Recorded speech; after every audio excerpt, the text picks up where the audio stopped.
Hello everyone, a very warm welcome to class 10th and 12th Insights.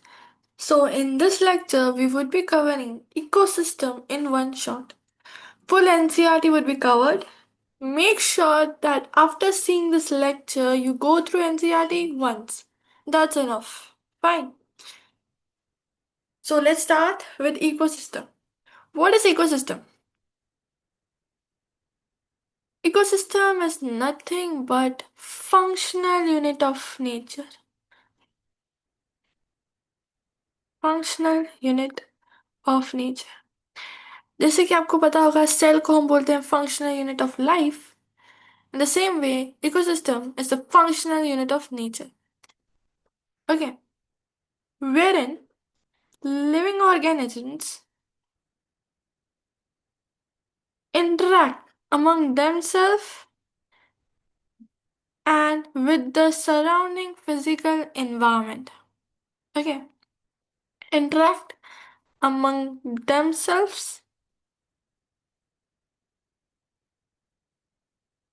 and with surrounding environment. Then ecosystem can be divided into two parts, or you can say there are two types of ecosystem. Fine. One is terrestrial, other is aquatic. When I talk about terrestrial, it consists of forest, and aquatic consists of pond, river. Fine. There is man-made ecosystem also, like crop field, aquarium. These both are man-made ecosystem. Getting my point? Then, if I talk about components of nature, environment, it is abiotic and biotic. Fine. So, this was an intro. We'll look deep into this chapter. Let's start. So, as I told you, ecosystem, functional unit of nature, NCRT line, it is an NCRT line, fine. Where living organisms interact with each other and also with the physical environment, fine. Now, basically two, but man-made ecosystem is also considered now. Fine. A terrestrial consists of forest, grassland, desert. Just wait. An aquatic consists of pond, lake, river, wetland, estuary. Management में two examples जो NCERT में दिए हैं, एक है crop field, दूसरा है aquarium. आगे बढ़ेंगे. कहाँ गया? फाइन. नाउ ये भी इंपॉर्टेंट लाइन है. पूरा जो बायोस्फीयर है हम उसे ग्लोबल इकोसिस्टम बोलते हैं. Entire biosphere is regarded as global ecosystem. दो कंपोनेंट्स हैं बायोटिक और बायोटिक, ये इंटरेक्ट करते हैं और फंक्शन एक ही यूनिट की तरह करते हैं, मतलब दोनों एडिटिव है. ठीक है. अब स्ट्रैटिफिकेशन की डेफिनेशन बहुत इंपॉर्टेंट है, which is vertical distribution of different species occupying different level. उसे स्ट्रैटिफिकेशन बोले. कैसे? फॉरेस्ट की अगर हम बात करें तो टॉप पे आपको आएगा ट्री, उसके बाद आएगी शब, उसके बाद आएंगे हब और ग्रासेस बॉटम पे. ठीक है. This is how it goes. आगे बढ़ेंगे. पॉन्ड की अगर हम बात करें, पॉन्ड एक्वेटिक इकोसिस्टम, इसमें पूरे इकोसिस्टम के कैरेक्टर्स आ जाते हैं, कंपोनेंट्स. अब इकोसिस्टम के कंपोनेंट्स होते हैं. ठीक है. First would be productivity, second decomposition आना चाहिए, फिर एनर्जी फ्लो और न्यूट्रिएंट साइक्लिंग. ये चारों चीजें हमें पॉन्ड में मिलती है. ठीक है. देखो कैसे. अगर हम अबायोटिक कंपोनेंट की बात करें तो वो होता है water, inorganic and organic substances जो पॉन्ड में मिलते हैं, और सॉइल डिपॉजिट जो बॉटम पे होती है. पॉन्ड के ऊपर आपको सॉइल नहीं दिखाई देगी ऑब्वियसली. ठीक है. क्लाइमेटिक कंडीशन क्या क्या इंपॉर्टेंट है जो rate of function of pond regulate करता है. एक है आपका सोलर इनपुट, दूसरा है टेम्परेचर, डे का लेंथ, और क्लाइमेटिक कंडीशंस तो है. ठीक है. ऑटोट्रॉफिक की अगर हम बात करें तो phytoplanktons, the plants in the water. Fine.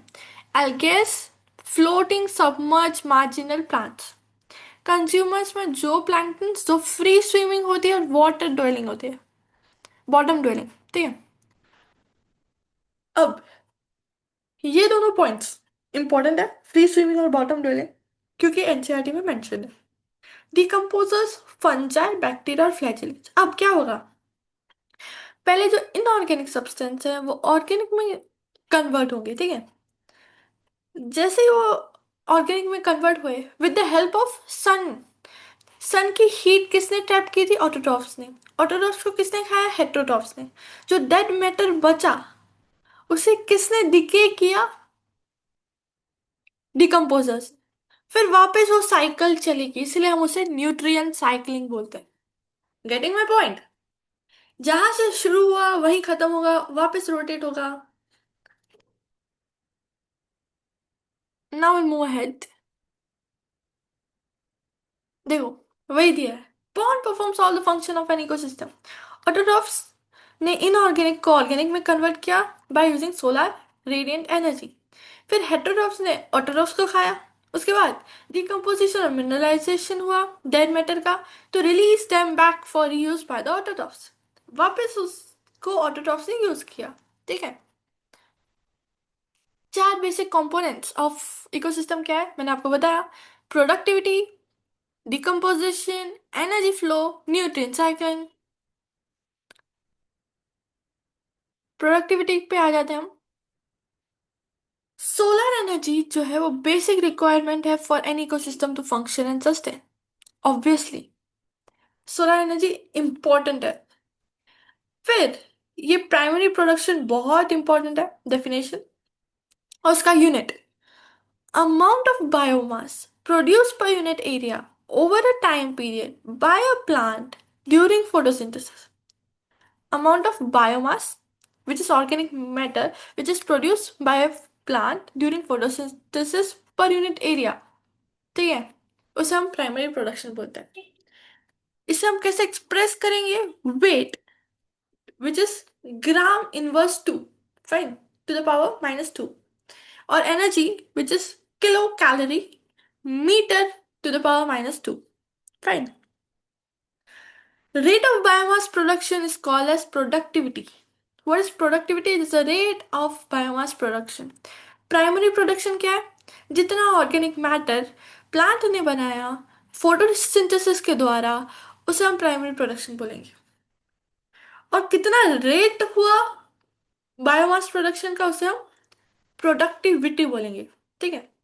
अब उसे हम कैसे यूनिट देंगे, which is gram to the power minus two, year to the power minus 1. Getting my point? Or it can be written as kilocalorie meter per inverse, or you can say meter to the power minus 2 and year to the power minus 1. Fine. It is divided into gross primary productivity GPP and net primary productivity NPP. ठीक है, इसे हम दो हिस्सों में divide कर सकते हैं, एक ग्रॉस, एक नेट। देखते हैं अभी ग्रॉस और नेट को। Gross primary productivity, rate of production of organic matter during photosynthesis. A considerable amount of GPP is used by plant for respiration. अब आपको पता है बायोमास का कितना रेट बना, उसे हम बोलेंगे प्रोडक्टिविटी, ठीक है। ग्रॉस प्राइमरी मतलब जो बना,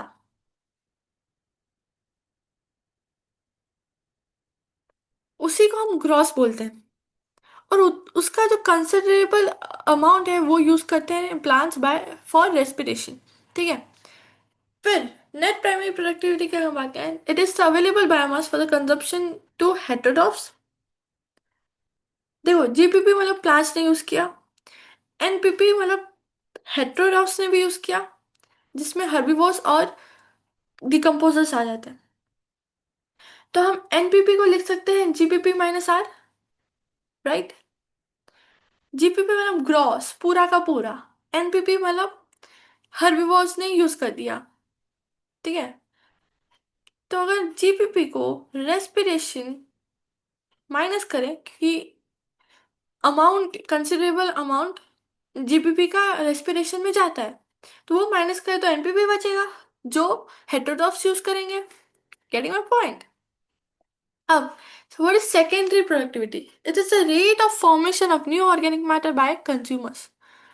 जो ऑर्गेनिक मैटर प्लांट प्रोड्यूस कर रही है ड्यूरिंग फोटोसिंथेसिस, उसे हम बोलेंगे प्राइमरी। जो कंज्यूमर्स ऑर्गेनिक मैटर प्रोड्यूस कर रहे हैं उसे हम बोलेंगे secondary. Okay. Primary productivity varies in different ecosystem because it depends on, primary change होती है because the plant species inhabiting an area, environmental factors, availability of nutrients, photosynthetic capacity of plants। ठीक है, ये आपको याद रखना है कि प्राइमरी प्रोडक्टिविटी चेंज क्यों होती है प्लांट टू प्लांट। ठीक है, क्योंकि वहां पे सनलाइट कितनी है, प्लांट कितना अब्जॉर्ब कर पा रहा है, उसको प्लांट को कितने न्यूट्रिएंट्स मिल रहे हैं, environmental factors, plant species inhabiting in an area, everything is important। fine, it keeps on changing। अब ये बहुत इंपॉर्टेंट डेटा है जो नीट बेसिकली पूछता है। प्रीवियस क्वेश्चंस पे आपने देखा होंगे, यहाँ से क्वेश्चन डाला ही जाता है। ठीक है, एनुअल नेट प्रोडक्शन और annual net primary productivity of whole biosphere is about 170 billion tons of organic matter. ठीक है, एनुअल नेट प्राइमरी प्रोडक्टिविटी पूरे बायोस्फीयर का कितना है? 170 billion tons dry weight of organic matter. Out of this, despite occupying 70% of the surface, the productivity of the ocean is only 55 billion tons। तो net primary productivity, whole biosphere 170 billion, ocean 55 billion। This much you need to remember। Fine. Moving ahead, just wait a moment। So our productivity comes to an end। Now we'll start with decomposition। Decomposition आपको पता ही होगा, fungi क्या करता है, inorganic compound को organic में convert करेगा जो प्लांट्स कंज्यूम करेंगे। ठीक है, देख लेते हैं।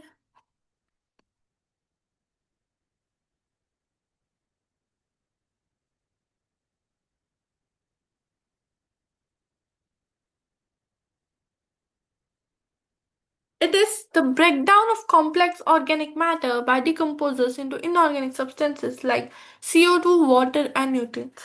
ठीक है, ऑर्गेनिक को इनऑर्गेनिक में कन्वर्ट करते हैं। एग्जाम्पल्स, मतलब इनऑर्गेनिक के CO2, water and nutrients। It is largely an oxygen requiring process। Decomposition में ऑक्सीजन लगता ही है।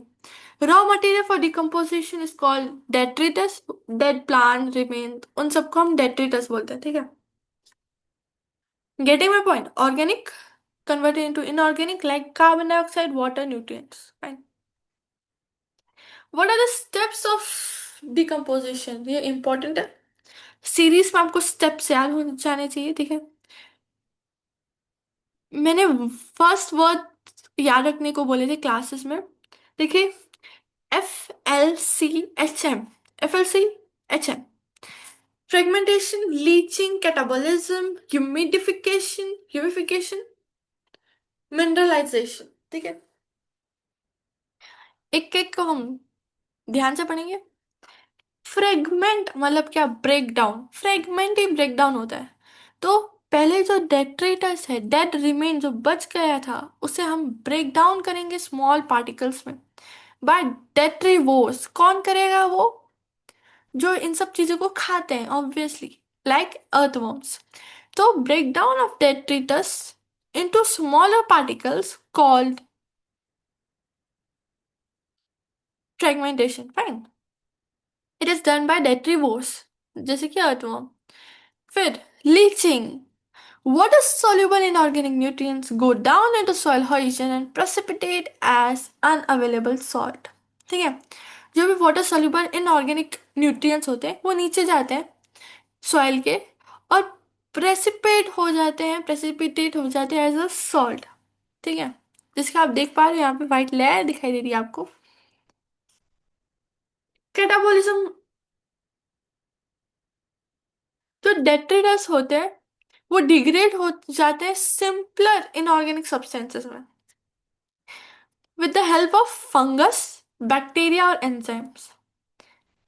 फ्रेगमेंटेशन, लीचिंग, कैटाबॉलिज्म ये सब साइमल्टेनियसली अकर होते हैं, ठीक है। ह्यूमिफिकेशन में क्या होता है, ह्यूमस जो होता है which is a dark amorphous substance soil में, वो इकट्ठा हो जाता है, एक्यूमुलेट हो जाता है। Humus is the resistant to microbial actions and so decomposes very slowly। मतलब इसको कोई भी माइक्रोब कुछ नहीं कर सकता, ये रेसिस्टेंट है इसलिए वो डिकम्पोज बहुत धीरे धीरे होता है, ठीक है। ये कोलाइडर होता है नेचर में, इसलिए वो हेल्प करता है और रिजर्व रिजर्वायर की तरह एक्ट करता है, ठीक है। फिर आ जाता है आपका mineralisation. It is the release of inorganic nutrients due to the degradation of humus by some microbes। ठीक है, ह्यूमस को डिग्रेड कर दिया माइक्रोब्स ने, तो फिर इनऑर्गेनिक न्यूट्रिएंट्स जो है रिलीज होते हैं। Fine, just wait. अब this is a diagrammatic representation of decomposition cycle in a terrestrial ecosystem, ठीक है। एक बार देख लेते हैं इसे।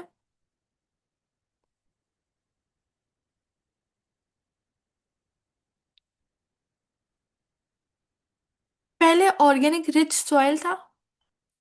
Fine, just wait.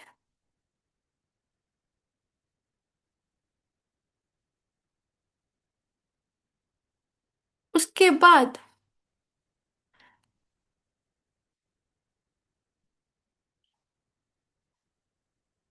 Tree grow हुआ सॉइल में। उसके बाद जो ग्रीन लीफ था वो गिरा ग्राउंड पर। Some are eaten by insects and other animals, nutrients and energy enter food web, ठीक है। इस जो लीफ जो गिरा प्लांट ट्री से बेसिकली, उसे एक इंसेक्ट ने खाया। फिर some nutrients leach into soil by chemical action। वो nutrients soil में गए, फिर से ऑर्गेनिक बना। या फिर मशरूम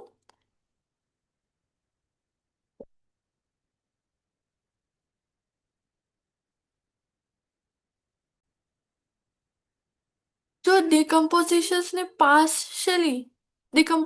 पार्शली लीफ खाया था, वो लिटर बन गया। फिर उसे जो फर्दर डिकम्पोजर्स आए लाइक अर्थवॉर्म, उन्होंने कंज्यूम किया और उन्होंने ऑर्गेनिक रिच सॉइल बना दी, ठीक है।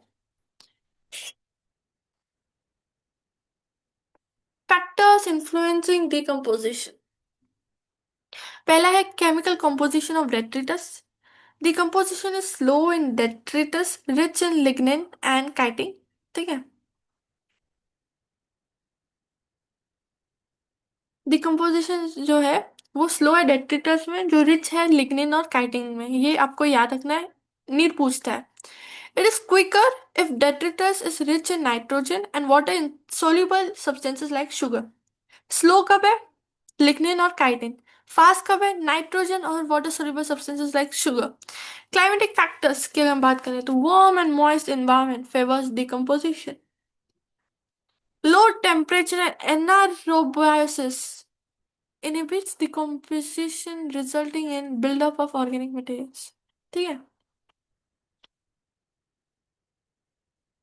अब हम पढ़ेंगे एनर्जी फ्लो। ये बहुत इजी है, आपने पहले भी पढ़ा होगा, ठीक है।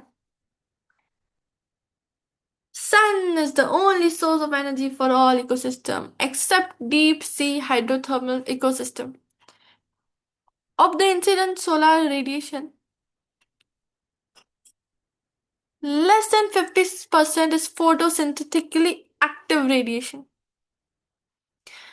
जितनी भी सन से हीट, या फिर आप बोलो ऑब्वियस हीट ही, ठीक है, रेडिएट होती है, वो जो इंसिडेंट होती है प्लांट पर, ठीक है, उसमें से खाली 50% फोटोसिंथेटिकली एक्टिव रेडिएशन होती। मतलब 50% ऐसी होती है जो प्लांट्स यूज कर सकते हैं फोटोसिंथेसिस के लिए। Plants and photosynthetic and chemosynthetic bacteria fix solar radiant energy to make food.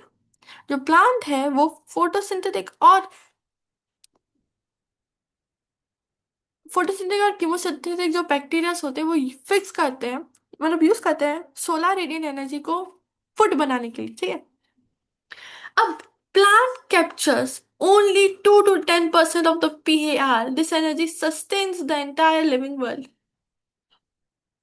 समझ रहे हो? सन ने जो हीट एनर्जी रेडिएट की उसमें से खाली 50% ऐसी है जो प्लांट्स यूज कर सकते हैं फोटोसिंथेसिस के लिए। लेकिन प्लांट जो है खाली 2 to 10% ट्रैप कर सकता है। और उस 2 to 10% से पूरी दुनिया चल रही है, ठीक है। बिकॉज यार सर्वाइविंग और ऑक्सीजन, वो कहाँ से मिल रही है oxygen? Plants. Fine. Ecosystem obeys second law of thermodynamics. Ecosystem second law of thermodynamics को ओबे कर रहा है, वो है क्या? उन्हें एक कांस्टेंट सप्लाई ऑफ एनर्जी चाहिए to synthesize the molecule. It helps to counteract the entropy, ठीक है। कॉन्स्टेंटली हमें हीट चाहिए। फाइन। अब प्रोड्यूसर्स ऑटोट्रॉफ्स के बारे में बात करें, they are organisms that synthesize food in a terrestrial ecosystem. Major producers are herbaceous and woody plants, ठीक है। Primary producers system aquatic ecosystem में है, फाइटोप्लैंक्टन, एल्गी और higher plants. The energy trapped by the producer is pass on to a consumer और the organism dies, ठीक है।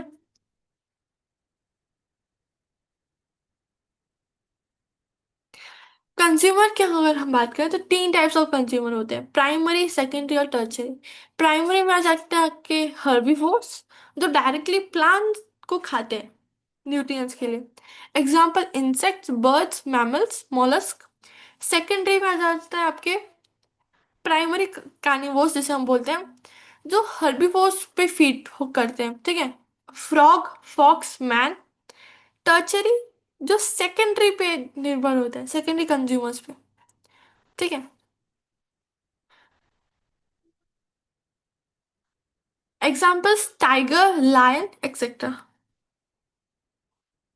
अब the chain is of energy flow क्या है?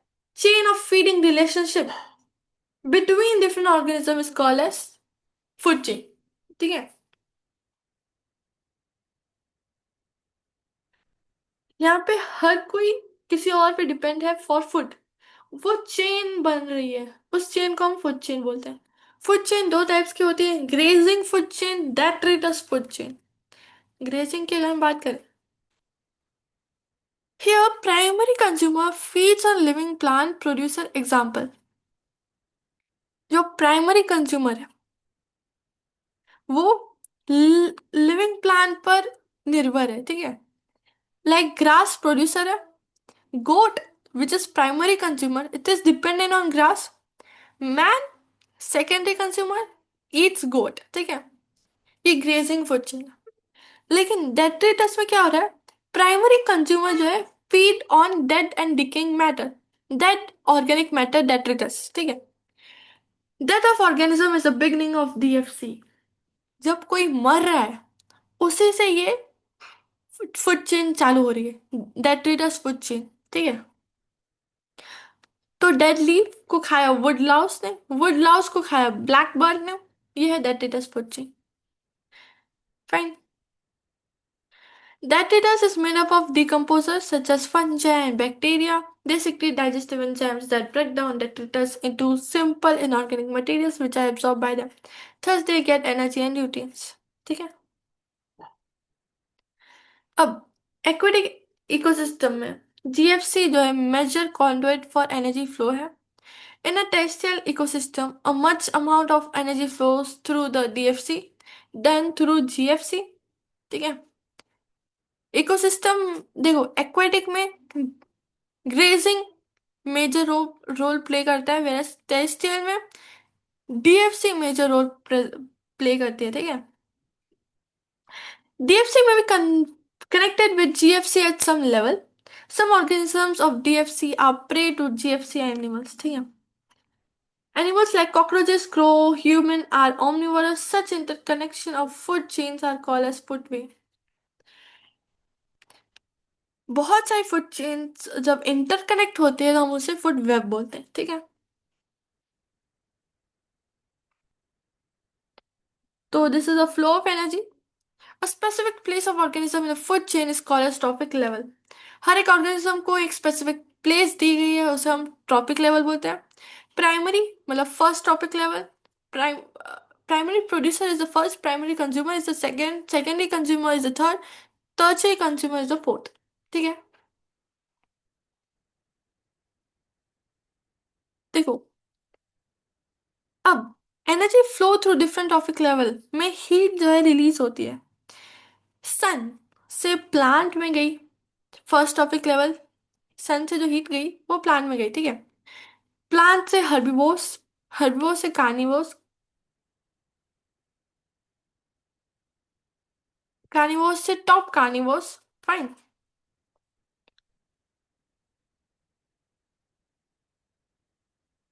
This is how the heat is released in every trophic level. The amount of energy decreases at successive trophic level. Obviously अगर heat release हो रही है तो फिर एनर्जी डिक्रीज होगी. When an organism die, it becomes dead biomass, detritus. It is an energy source for decomposers. Organisms at each level depend on those at the lower trophic level for energy.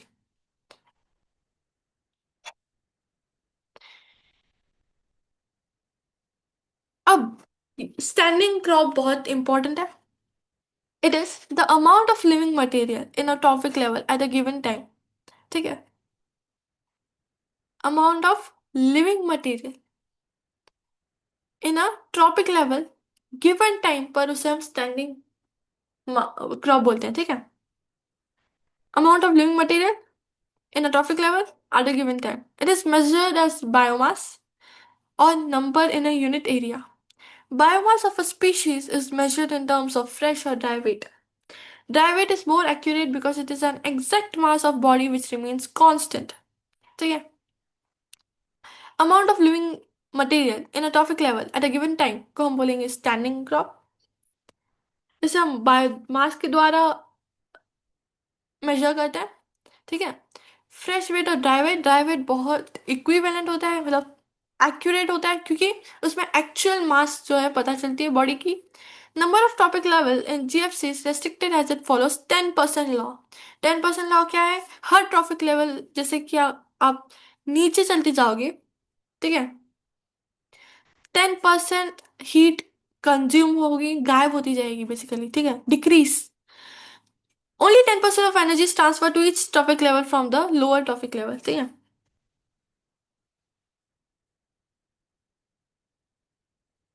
Let's move ahead. अभी हम ecological pyramids देखेंगे. ये आपने बचपन में बनाए होंगे, right? देखो, the representation of a food chain in the form of pyramid is called ecological pyramid. Food chain को हमने खाली पिरामिड के फॉर्म में ढाल दिया तो हम उसे इकोलॉजिकल पिरामिड बोलेंगे. The base of a pyramid represent producers. Base पे प्रोड्यूसर्स आएंगे. द एपेक्स रिप्रेजेंट टर्चरी और टॉप लेवल कंज्यूमर्स. ठीक है. पिरामिड तीन टाइप के होते हैं: pyramid of number, pyramid of biomass, pyramid of energy. Pyramid of number की हम बात करें तो एग्जांपल है इसका ग्रासलैंड इकोसिस्टम. ठीक है. जैसे कि आप देख पा रहे हो प्राइमरी प्रोड्यूसर्स ज्यादा है नंबर में, टर्चरी जाते जाते तीन बच रहे हैं. ठीक है. Grassland ecosystem. Pyramid of biomass. इसमें बायोमास की अगर हम बात करें, it shows a sharp decrease in biomass at higher trophic level. पहले बायोमास 4 थी, उसके बाद 1.5 गई है, तो it is a sharp decrease. इसे हम इन्वर्टेड पिरामिड ऑफ बायोमास बोलते हैं because small standing crop of phytoplankton supports large standing crop of zooplankton. ठीक है.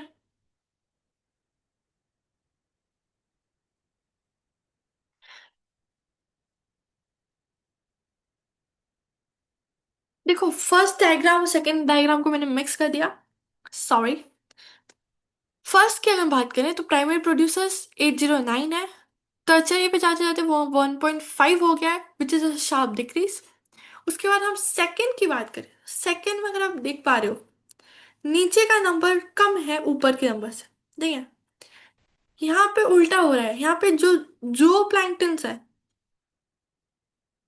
उनको सपोर्ट मिल रही है फाइटोप्लैंक्टन से। Getting my point? Primary producers convert only 1% of the energy in the sunlight available to them into NPP। ठीक है, खाली वो 1% कन्वर्ट कर सकते हैं। तो यहाँ पे 10,000 था जूल्स, तो यहाँ पे 1000 आएगा, यहाँ पे 100, यहाँ पे 10। Any calculation of energy content, biomass or number has to include all organisms at that topic level. A topic level represents a functional level, not a species as such. A given species may occupy more than one topic level in the same ecosystem at the same time. Example, a sparrow is a primary consumer when it eats seed, fruit, peas, and a secondary consumer when it eats insect and verb. ठीक है,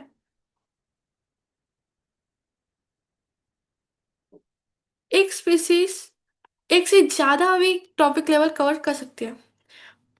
जैसे कि sparrow, वो primary consumer भी हो सकती है, secondary भी। In most ecosystem all the pyramids are upright. ये इंपॉर्टेंट है, पूछा जाता है। मोस्टली सभी में पिरामिड्स अपराइट है। Producers are more in number and biomass than the herbivores. ठीक है, नीचे का जो है वो ज्यादा है, उसके बाद कम होते जा रहा है, तो it is upright. Also energy at a lower trophic level is more always more than at a higher level. ठीक है, नीचे जो है वो बहुत एनर्जी है, ऊपर जाते जाते वो कम हो जाती है। ठीक है, insect feeding on a big tree, pyramid of biomass in C is inverted। अब वैसे तो पिरामिड अपराइट रहता है, लेकिन एक्वेटिक की अगर बात करें उसमें पिरामिड इन्वर्टेड होता है सी में, because the biomass of fishes far exceeds that of phytoplanktons. ये आप देख पा रहे हो, उल्टा जा रहा है ये, जाना इसे सीधा चाहिए था। क्यों? क्योंकि यहाँ पे कार्निवोर्स ज्यादा है प्रोड्यूसर्स से, फाइटोप्लैंक्टन से। कार्निवोर्स का बायोमास भी ज्यादा है। Pyramid of energy is always upright because when energy flows from a tropic level to the next tropic level, some energy is always lost as heat at each step। ठीक है, अब limitation क्या है? It does not take into account the same species belonging to two or more trophic level। ठीक है, इसमें वो हम नहीं कर पा रहे कि स्पैरो को हमने सपोज सेकंड पे भी रखा, और प्राइमरी कंज्यूमर पे भी रखा, और सेकेंडरी कंज्यूमर पे भी रखा। ठीक है, it assumes a simple food chain that almost never exists in nature. It does not accommodate a food web। बहुत सारी फूड चेन्स को हम मिलाकर फूड वेब बनाते हैं, लेकिन इसमें खाली एक सिंपल फूड चेन ही आ सकती है, फूड वेब नहीं बना सकते। Saprophytes are not included in ecological pyramids even though they play a vital role in the ecosystem। इसमें saprophytes को इंक्लूड नहीं किया जाता। इकोलॉजिकल सक्सेशन की हम बात करें तो ये ग्रेजुअल, स्लो और प्रिडिक्टेबल चेंज है species composition of an area leading to a climax community. ठीक है, in this some species colonize an area and increase in number, whereas other species decline and disappear। The entire sequences of community that successively change in an area are called seed। It is important।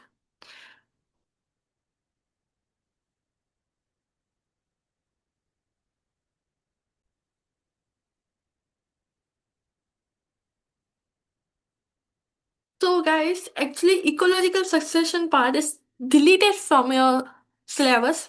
I just wanted to give you a bit of overview what it means। Fine। तो थोड़ा सा समझ लेते हैं, उसके बाद हम chapter को खत्म करेंगे। यहाँ तक वैसे चैप्टर खत्म हो चुका है, मैं बता दूं आपको। ठीक है, this is the last part. Limitations ecological pyramids के, ये डिलीटेड है। खाली एक थोड़ा सा समझ लेते हैं। ठीक है, दो स्लाइड्स बनाई थी मैंने।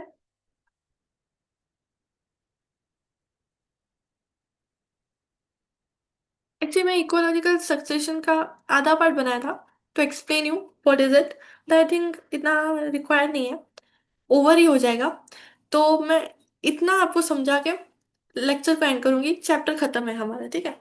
देखो, entire sequences of communities that successively change in an area, उसको हम सीड बोलते हैं। ठीक है, जो सीक्वेंस ऑफ कम्युनिटीज चेंज हो रही है एरिया में, उसे हम सीड बोलते हैं। इंडिविजुअल ट्रांजिशनल कम्युनिटीज, जो कम्युनिटीज चेंज होती हैं, उसे हम सीरियल स्टेजेस बोलते हैं। The species invading a bare area are called as pioneer species. ठीक है, तो इसके साथ chapter comes to an end. I hope आपको चैप्टर समझ में आ गया है। समझ में आ गया है तो प्लीज लाइक करें, दोस्तों के साथ शेयर करें और सब्सक्राइब करें इस चैनल को। That's it for today. एक बार चैप्टर पढ़ लेना। इकोलॉजिकल सक्सेशन को करने की बिल्कुल भी जरूरत नहीं है, डिलीटेड है। That's it for today. Bye guys.